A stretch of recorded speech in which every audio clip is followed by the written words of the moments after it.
Reason की बात करें, बिरला सॉफ्ट खबरों में बना हुआ है और इसके पीछे का अगर हम रीज़न को समझने की कोशिश करें, इसका चार्ट पैटर्न जिसको हम समझने वाले हैं इसी वीडियो में कि किस तरह से बन रहा है और आगे क्या हो सकता है। लेकिन समझने की कोशिश ये करते हैं कि बिरला सॉफ्ट काम क्या करते हैं। कई सारे लोग आप इसको समझते होंगे, इसमें ट्रेड करते होंगे। कुछ ही टाइम पहले हमने क्लोजिंग अपडेट में भी इसको डिस्कस किया था और उसके बाद अच्छा इसमें अपमूव आया था 2 से 3 दिन के अंदर। आप यहाँ देखने की कोशिश करें, इस कंपनी की जो वैल्यूएशन की अगर हम बात करें, $500 मिलियन में इस कंपनी का नाम निकल के आता है। आप यहाँ पर इसको पढ़ सकते हो। यानी कि उस कैटेगरी की बात करें, $500 मिलियन की कंपनी में, लिस्टेड में, आईटी कंपनी में भी इसका नाम निकल के आता है। एक चीज़ ही हो गया। दूसरी अगर हम बात करें, सीके बिरला ग्रुप को एक कंपनी बिलोंग करता है, जैसे कि इसका नाम है बिरला सॉफ्ट। यहाँ तक क्लियर हो गए। साथ ही मैं बात करें कि अच्छी कंपनी की है या नहीं, वो तो हम आगे आगे समझ जाएंगे। अगर हम बात करें इनके साथ जो लोग काम करते हैं, 12,000 प्लस जो है प्रोफेशनल इनके साथ जुड़े हुए हैं, अच्छे तरह से काम कर रहे हैं। इस चीज़ को आप समझ सकते हो ओवर द ईयर। अगर हम उसके साथ ही बात करें, कंपनी का जो फील्ड है, जो बैकग्राउंड है, जो सर्विसेज कंपनी देती है, वो आईटी चीज़ें देती है। उसके अंदर भी कई सारी चीज़ें हैं और कई सारी इंडस्ट्रीज़ को ये कंपनी सर्विसेज देती है। वो भी हम कवर करने वाले हैं नेक्स्ट स्लाइड के अंदर। और वो कौन से इंडस्ट्री हैं जहाँ पर बिरला सॉफ्ट अपनी सर्विस देती है, काम करती है, वो आपके सामने पूरे हैं। यानी वेरियस सेक्टर है, या फिर ये कहें ऑलमोस्ट सभी सेक्टर को कंपनी अपनी सर्विस देती है।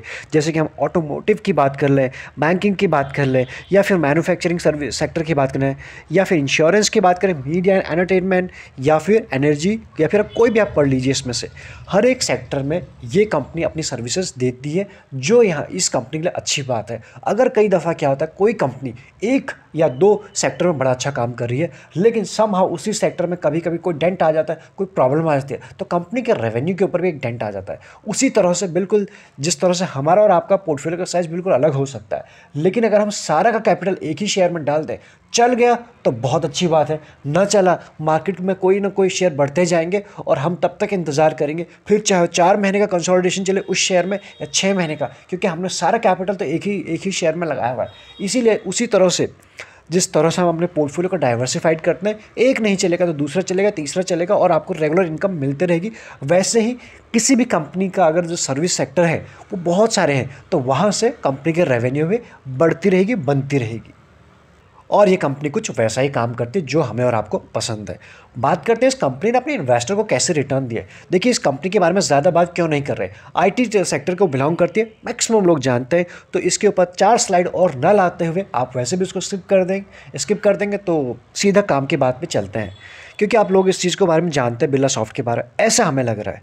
अगर हम बात करें, एक मंथ में इसने जो रिटर्न दिए हैं, 26% के रिटर्न दिए, जिसका काफ़ी अच्छा कह सकते हैं। पिछले एक छोड़िए 2 महीने का निफ्टी के रिटर्न देखिए, या फिर 2 महीने में अपने पोर्टफोलियो का ही हाल देखिए, उसके बाद भी इस कंपनी ने दिए पॉजिटिव में 26% के रिटर्न। जबकि मैक्सिमम कुछ तो प्लेयर आपके, कुछ तो शेयर ऐसे होंगे एज ऑफ नाउ भी आपके पोर्टफोलियो में जिन्होंने -26 का रिटर्न देंगे, और जो बहुत अच्छे शेयर होंगे क्योंकि मार्केट में करेक्शन था, उसके बावजूद भी शेयर ने पॉजिटिव रिटर्न दिए। इसीलिए आप सभी के साथ ये शेयर हो रहा है, इसीलिए डिटेल वीडियो आ रहा है। 3 मंथ की बात करें, 3 मंथ में भी इसने 22% के रिटर्न दिए। 6 मंथ की बात करें, 62, 1 ईयर 166, 2 ईयर 601। तो कहीं पर भी कोई भी सामने से खड़ा होकर नहीं कह सकता कि स्टैंड अप होकर नहीं बोल सकता कि इस शेयर ने इस टाइम फ्रेम में गलत रिटर्न दिया, ख़राब रिटर्न दिया। हर एक टाइम में अपने आप को प्रूफ किया है, इसीलिए कंपनी बेहतरीन में से एक नाम निकल के आ रहा है। आगे समझते हैं इन रिटर्न को ड्राइव कौन कर रहा है, उसके पीछे कोई रीजनिंग समझने के लिए हम चलते हैं इसके नंबर्स के ऊपर। नंबर्स शुरू करते हैं पहले क्वार्टरली से। क्वार्टरली में भी क्या चीज़ें होती हैं, हमारे लिए सेल्स इंपॉर्टेंट है, हमारे लिए ऑपरेटिंग प्रॉफिट इंपॉर्टेंट है जो कंपनी का मेन काम है, और हमारे लिए है नेट प्रॉफिट। सब कुछ देने के बाद कंपनी के पास कितना पैसा बचता है, टैक्स वैक्स ये देने के बाद। सेल्स की अगर बात करें, दिसंबर 20 से हम शुरू कर रहे हैं। पिछले 4 क्वार्टर का हिसाब किताब आपके सामने है। 88, चाहे तो आप यहाँ पढ़ लीजिए, 881, नेक्स्ट क्वार्टर में हुआ 903, यहाँ आप देख सकते हैं बढ़ा है, उसका 945 बढ़ा है, और ये देख लीजिए। तो सेल्स में कोई डिप है? बिल्कुल नहीं, ग्राफ भी आपको ऊपर जाते हुए नजर आ रहा है, ये हमारे लिए अच्छी बात हो गई।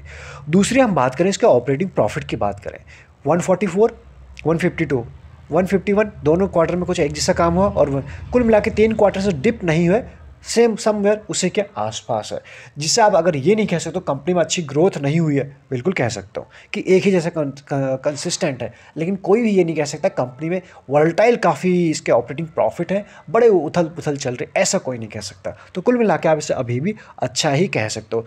क्यों कह रहे हैं? जब इस बार क्वार्टर के नंबर आए, इस क्वार्टर के नंबर आए थे, आपने किसी के भी देखे नंबर, क्या हुआ था आईटी कंपनीज के बाद जैसे ही रिजल्ट आए सीधा गिरना शुरू हुए। शुरुआत की थी टीसीएस ने और उसके बाद सभी गिरे।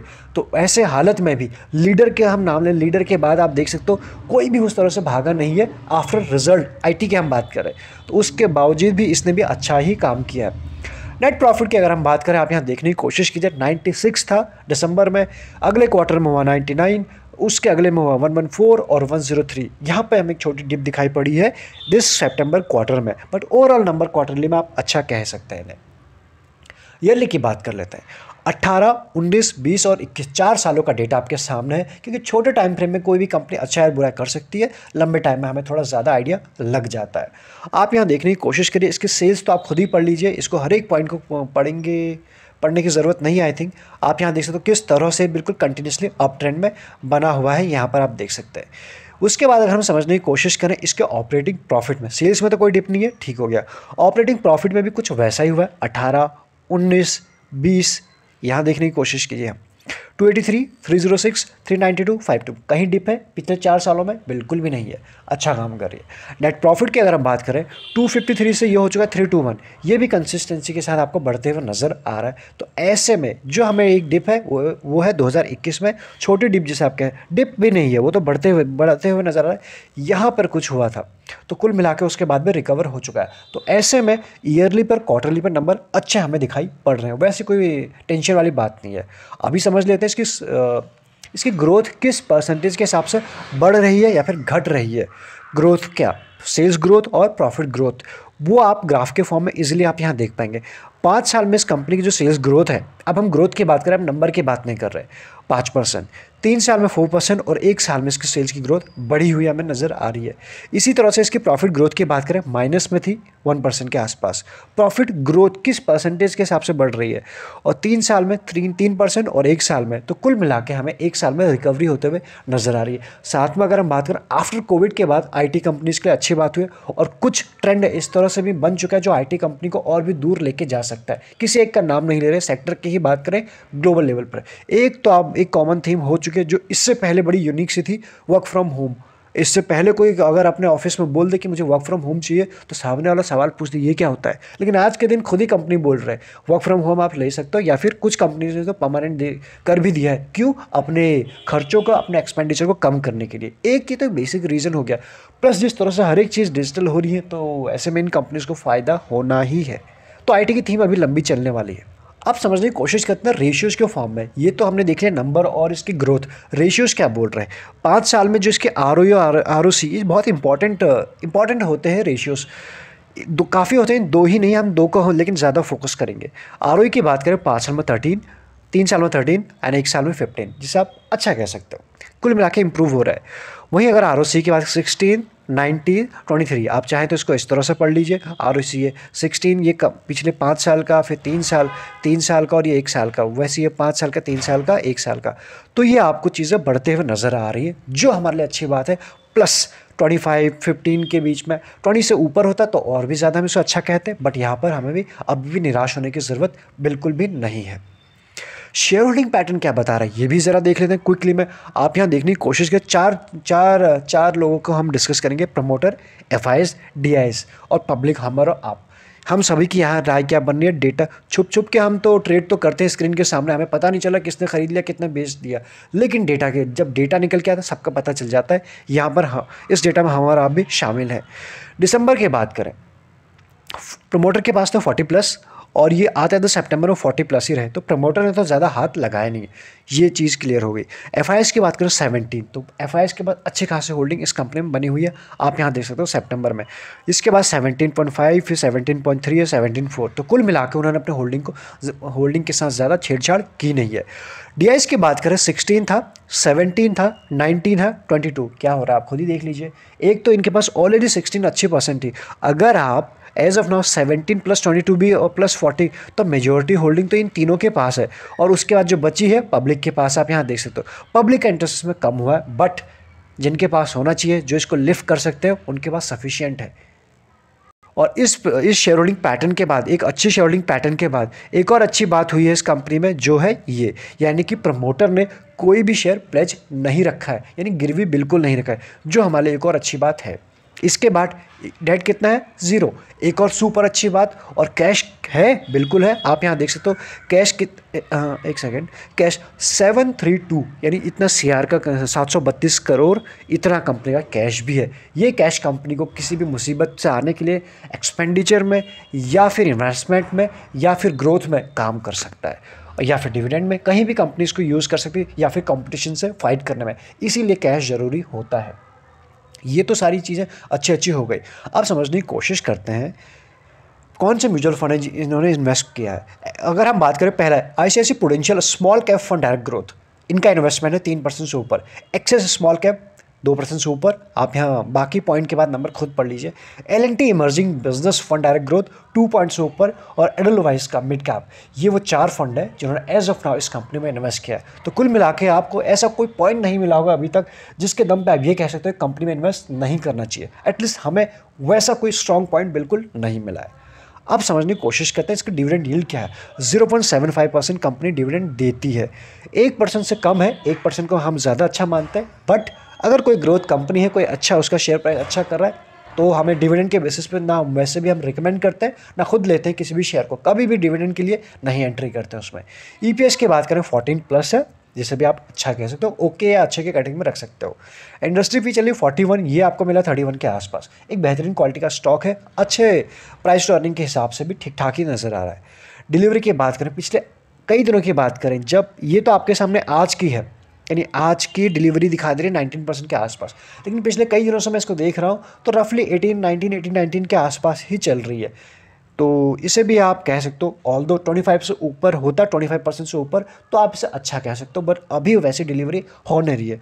क्यों नहीं हो रही है, चार्ट पे देखेंगे आप खुद क्लियर हो जाएंगे, और कब भी डिलीवरी बढ़ने वाली है वो भी आप समझेंगे। उससे पहले हम ये देख लेते हैं सेल की रेटिंग कितने दे रहे हैं मार्केट में, जो जानकार बैठे हैं, एनालिस्ट बैठे हैं, या फिर होल्ड की रेटिंग।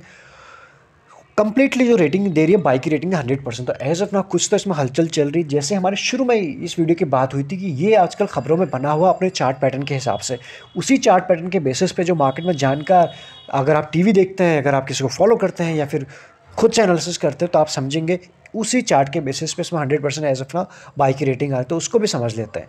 चार्ट आपके सामने वीकली का लग चुका है, बिरला सॉफ्ट यानी बी सॉफ्ट के नाम से भी आप इसे सर्च कर सकते हैं अपने ट्रेडिंग अकाउंट के सर्च बार में। अब इसको अगर हम डिस्कस करें, उससे पहले अगर आपके पास डीमैट अकाउंट नहीं है तो डिस्क्रिप्शन में आपको 3 लिंक मिल जाएंगे, एलिस ब्लू, एंजल ब्रोकिंग या फिर पेटीएम मनी, जिसके साथ भी आप कंफर्टेबल है, फ्री में अकाउंट ओपन करा सकते हैं। और उसके कुछ अपने बेनिफिट भी हैं, प्लस हमारी तरफ से आपको बेनिफिट मिलेंगे। जैसे कि अगर आप उन लिंक्स के थ्रू अकाउंट खोलते हैं, अगर आपके पास नहीं है तो आपको प्राइवेट चैनल पे जोड़ दिया जाएगा, जहां हमारी जो पर्सनल ट्रेड होते हैं वो कुछ शेयर करने की कोशिश करते हैं। अदरवाइज़ अगर आपके पास डीमैट अकाउंट है, आप हमारे साथ जुड़ना चाहते हैं, एक्स्ट्रा लर्निंग के लिए आप ज्वाइन बटन भी कंसिडर कर सकते हैं, वो आपको ईजिली चैनल पर मिल जाएगा। यहाँ समझने की कोशिश करते हैं। ये है इसका वीकली का टाइम, वीकली का, और ये है 2021 से पहले 2021 से इसने कैसा काम किया, हर एक कैंडल 1 वीक को रिप्रेजेंट कर रही है, आपके सामने है। तो कुल मिलाकर आपको क्या समझ में आ रहा है, ये शेयर कभी भी ज़्यादा टूटता नहीं है, एक चीज़ तो ये है। और जिस चार्ट पैटर्न की बात करके अभी खबरों में बना हुआ है, एक रफ में ड्रॉ कर रहा हूँ, बड़े ही पिछले 2 से 3 महीने से अगर हम बात करें, ये है मई, और अभी चल रहा है नवंबर, बिल्कुल ख़त्म होने को आया है। तो आप यहाँ देख सकते हो पिछले मई से लेकर ये एक चैनल में चला गया था, और इस चैनल से निकलने के बाद ही ये खबरों में आया है। इस चैनल से निकलने के बाद ही इसमें इंटरेस्टिंग पैटर्न बना, इस चैनल से निकलने के बाद ही इसमें एक फ्रेश बाइंग के लेवल्स दिखाई पड़ रहे हैं। कुछ दिनों पहले इसमें क्विक जो एक मोमेंटम आया है यहाँ से यहाँ तक, ये हमने पकड़ने की कोशिश की थी, उसमें प्रॉफिट भी बुक किया था। मार्केट वॉलेटाइल, उसके बाद भी इस चैनल के बाद निकलने के बाद ही जो आपने एक महीने में रिटर्न देखे इसके 25 to 22 के आसपास, वो यहीं से निकल के आए। इसलिए अभी भी इसमें दूर के लेवल देखे जा सकते हैं, इसलिए शेयर आपके प्राइम फोकस पे होना चाहिए, इसलिए आप सभी का शेयर हो रहा है। यहाँ तक ये समझ में आ गया। इसको थोड़ा छोटे टाइम फ्रेम में समझने की कोशिश करते हैं, तब हम इसको समझते हैं कि इसके लेवल्स क्या दिखाई पड़ रहे हैं यहाँ से। लेकिन उससे पहले जो आपको रेड लाइन दिखाई पड़ रही है, ये है इसका 20 वीक EMA, और कभी भी जब भी मार्केट में गिरावट आती है, चलो मार्केट में आई ना आई, इस शेयर में गिरावट आती है तो ये शेयर उसका साथ नहीं छोड़ता है। फिर चाहे आप रिसेंट का करेक्शन देख लिए जहाँ पे पोर्टफोलियो ब्लीड कर रहा है, इस शेयर ने उसका साथ अभी भी नहीं छोड़ा है, ऑल्दो उसमें ही ये शेयर ऊपर को गया है। वन डे पे समझने की कोशिश करते हैं, आप यहाँ देखने की कोशिश कीजिए। और ये लेवल निकल के आज जो इसका कंसोलिडेशन का टाइम था वो था रफली इस लेवल के आसपास, 450 के आसपास। जैसे ही शेयर ने 450 को 1 2 3 4 5 6 टाइम में इसको ब्रेक किया, आप समझ सकते हो मई से लेकर अभी तक, और उसके बाद शेयर ने पीछे मुड़ के देखा नहीं है। 450 को ब्रेक करने के बाद सीधा 500 इसने टच किया। 500 के आसपास आप सभी को टारगेट भी दिया था कि यहाँ पर इसमें प्रॉफिट बुकिंग हो सकती है। मेंबर्स के साथ तो पहले ही शेयर हो गया था एंड आपके साथ भी शेयर हुआ था। उसके बाद आप देख सकते हो 500 पे प्रॉफिट बुकिंग की, ये तो एक चीज़ रही। अभी इसकी क्लोजिंग कहाँ हुई है, बिल्कुल अगर हम देखने की कोशिश करें 501 के आसपास आज के दिन हुई है, एक्सपायरी के दिन। तो ऐसे में ये शेयर अगर जो मार्केट वोलेटाइल बनाए, किसी भी गिरावट में आपको वापस से मिलता है 450 के आसपास, सोचना मत, सीधा ले लेना। एक बात तो ये है, फ्रेश बाइंग की ये बात हो गई। जिनके पास है वो क्या करें, आपको कुछ ज़रूरत करने की है नहीं। 5 महीने से 4 महीने से एक कंसोलिडेशन एक रेंज से बाहर निकला है, सिर्फ 50 पॉइंट आपको देने के लिए नहीं निकला है, यानी 450 से 500 पॉइंट जाने के लिए बिल्कुल भी नहीं आया। इसका जो टारगेट दिखाई पड़ रहा है यहाँ से, एटलीस्ट जो यहाँ से दिखाई थोड़ा होल्ड करना पड़ेगा, अदरवाइज 650 645 के आसपास का इसका टारगेट दिखाई पड़ रहा है, यानी यहाँ से अभी भी 150 पॉइंट ऊपर थोड़ा होल्ड करना पड़ेगा। हो सकता है मार्केट ने थोड़ा ठीक ठाक काम किया तो हो सकता है 1-2 हफ्ते के अंदर ही आ जाए, 7 से 8 या 10 ट्रेडिंग डे के अंदर ही आ जाए। तो इसलिए ये शेयर प्राइम फोकस पे आपके डेफिनेटली होना चाहिए। नीचे की लेवल्स बता दिया, अगर गिरावट में मिल जाता है 450 या फिर 500 बिलो किसी भी गिरावट में मिल जाता है, जो मिल भी रहा था कल, इससे पहले ब्रेक करने के बाद यहाँ आया था एक दफ़ा और कल भी आया था, आज मॉर्निंग में भी था और उसके बाद इसमें अच्छी रिकवरी आई है। इसलिए शेयर आपके प्राइम फोकस पे रहना चाहिए। मैक्सिमम डिटेल हमने कवर करने की कोशिश की, फिर चाहे जो इसके चार्ट पैटर्न था या बाकी चीज़ें थे। उसके बाद भी अगर आपको कुछ लगता है इसमें छूट गया, आप हमें बेझिझक बताइए कमेंट के थ्रू, हम उसे रीड करेंगे, आंसर देने की कोशिश करेंगे। इस वीडियो में इतना ही। अगर वीडियो ठीक लगता है, एक वीडियो बनाने में थोड़ी मेहनत तो ज़रूर लगती है, आप समझ रहे होंगे, तो सब्सक्राइब कर सकते हैं चैनल को, वीडियो को लाइक कर सकते हैं। Thank you so much.